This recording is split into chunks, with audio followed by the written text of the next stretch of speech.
And let's get the stool for this part. And the glorious internals of the Viper. Yay. Okay, but this mess right here, one thing I'm not sure if anybody noticed, but there's a lot of plugs that aren't plugged in there. That is because this went bad while in storage. That was normally my power outlet, and it's actually pretty expensive, so I have to replace that. Still waiting on that tax check to show up, because at the point where that does, I can finally replace that. But for right now, this is just a placeholder, so I'm going to be replacing that. All these random plugs are going to be plugged in, but everything from this setup does have a cord that goes down to here with plugs, so it's pretty much set up. I just need something to plug it into as a hub. On a side note, or wait, I did already point that out. Yeah, that's for the PSVR one. So over here, what I have is an N64 there, and people might be wondering why this is here, and that is because, don't know how well you can see that. You can kind of see it, but there's the end of it. There's the other end of it. That's actually an adapter that lets you put a PS2 controller in an N64. So that's pretty awesome. Then other than that, I got two other N64 controllers there. This right here, that's a Sega Mini 2. I bought that pretty much specifically for Soleil or Crusader of Senti. Yeah, those are the two. Yeah, it has two titles. So Crusader of Senti is, I think, the US ones, and I think in the Europe or something it was called Soleil. But it was a Sega Genesis game, and it's basically a Zelda clone, but it's the best Zelda clone I've ever seen or played. And it was like prohibitively expensive. This was the first re-release it ever got, but what kind of made me unhappy is 2 seconds after this released and I bought it, it was on the Nintendo's additional thing. So if you subscribe to Nintendo's online thing where you get the N64 and the Sega Genesis, from what I'm told, Crusader of Senti's on there, and you should play it right now. But down here, that is an AtGames Genesis thing. This is a real Genesis controller that I have plugged into it. And the kind of cool thing with these is pokey, that right there.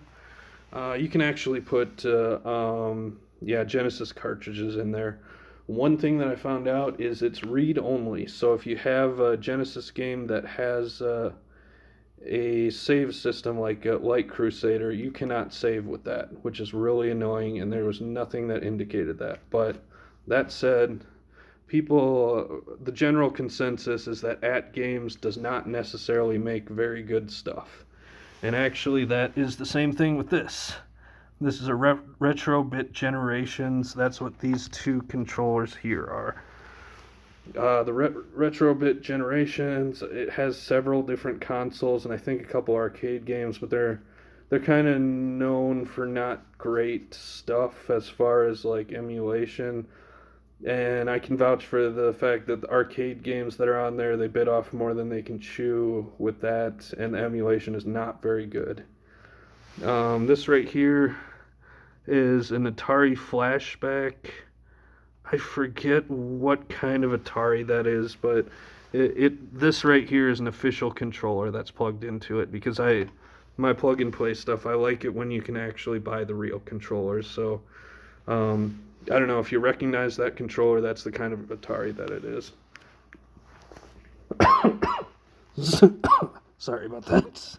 The only other plug and play is I have this stupid little thing. And I have no idea why I bought this, other than I've seen several videos on just horrible plug and plays, and I think I found this for super cheap. But it actually runs off of batteries, and this right here is AV cables. So this is actually the only plug and play console that I do not have plugged into my TV. Which brings us to this right here. This is actually an AV switcher, so I have those four consoles plugged into that and it goes to the TV. So I press whichever one to switch over to the other stuff. And then, yeah, up here we got our Wii sensor and our PlayStation camera held on by tape. Hopefully that'll hold on, because I've done this before. I haven't done both of them before at the same time. But I guess time will tell how well that holds up. And other than that, if you watch the original video, over here, I might as well drag this out since I didn't really expand. I just kind of pointed at it and said Wii stuff. So I got 2 of those controllers, a couple wheel shells. So those things, somebody might be familiar with that kind of stuff.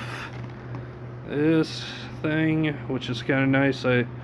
I love Dead Space Extraction on there. That's probably one of my favorite games, so this right here goes well with that. And then, yeah, it's a nice jumble of stuff. And I think I have 2 of the Wiimote Pluses. So I know that certain games only allow for that. And yeah, like I said, extra controllers down there. Should have PS3 controller in that center one, but that's not here right now. And that is pretty much it. Whoops, I did forget to mention a couple things. I guess move controllers are right there, if anyone was wondering where those were.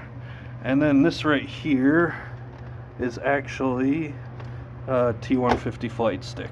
So that thing's pretty awesome.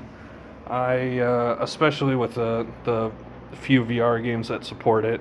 I know that I saw those and they came and went, and then they stopped making them and the price skyrocketed.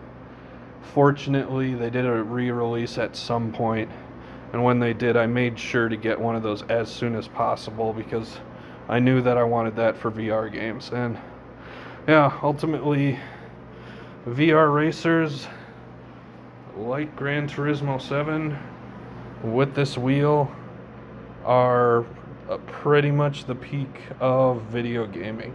It's insane how real that feels and looks.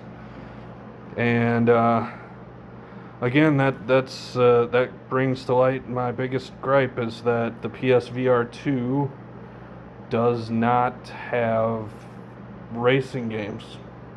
And there aren't even any racing games in the pipeline. It's not like we're waiting on one to be released that's in the makes. It's just we don't have any, except for that. And I mean, it's a good one, and that brings a bigger complaint. I'm really sick of every single racing game being a sim. I want some arcade racing games. I want to run away from cops in VR, but I guess not. So, I guess that is the game section, and might as well just mention these. I kind of vaguely mentioned them, but if you don't know, with the way the PSVR 2 works is these cameras here, they actually pick up an infrared light. So where PSVR 1, these light up. So PSVR 1 works best in the dark because you can see these lit up really well. And because the camera looks at you and sees the lights on your headset, whereas this one, the cameras are here and it looks at your environment, and it needs light to work. So if you try and use this in the dark, you will not be able to do that. However, infrared lights are invisible, so thus these two thingies. And when those are turned on, basically it can be a dark room as far as your eye can see, but the headset will be able to see what's around you because the light from those will show it. And actually, when you do the pass-through camera, it's basically like having night vision, which is kind of interesting. And if you wonder why these stupid little pieces of tape are on each one, that is because those do not turn on unless it sees that there's no light. So if more or less it's just a logistical thing. I just want them to turn on when I plug them in, so that will block out the light. So if I plugged it in right now, it would turn on because that would block out this light.